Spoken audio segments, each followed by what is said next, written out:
Zoom in on the Conejohela Flats by Justin Mando. Please join me as I take you on an imagined journey of the Conejohela Flats from the bird's eye view all the way down to the microscopic level.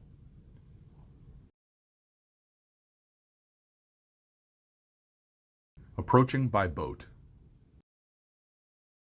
Now we're pushing off from the shore at long level, bow pointed towards Lancaster County. The Conejohela Flats blend into the scene.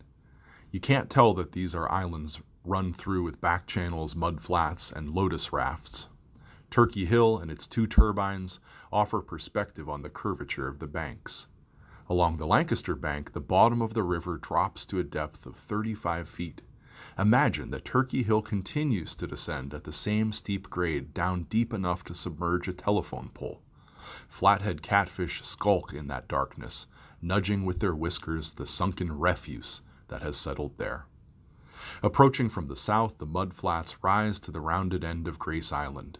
We find a large driftwood perch for 6 bald eagles, 4 full-grown and 2 juveniles. They command this space, feasting on fish and rodents, calling the attention of all who see them. We pause to observe. If you spend any amount of time out here, you'll know that bald eagles have made a tremendous rebound since Pennsylvania native Rachel Carson raised the alarm of an impending silent spring. The eagles chatter to one another, then the smallest spreads its wings and takes off.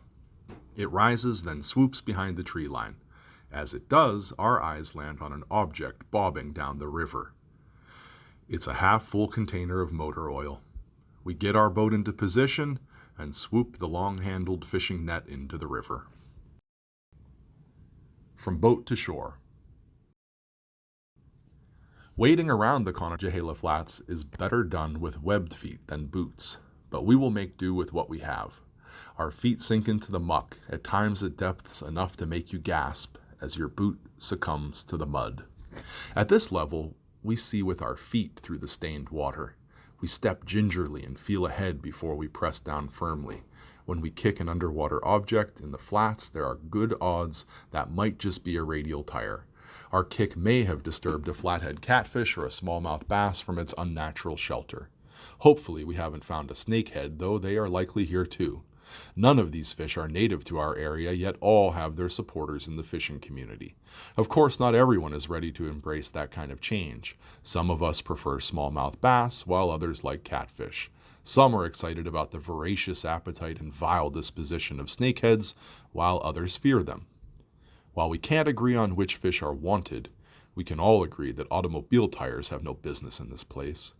Whether we want catch limits on flathead catfish to protect them as sport fish or kill-on-catch provisions to protect other sport fish, we can all say that plastic bottles, discarded footwear, shopping bags, styrofoam blocks, and all other manner of manufactured items that will persist forever in our river ecosystem do not belong. Yet we find these items in huge quantities covering these islands.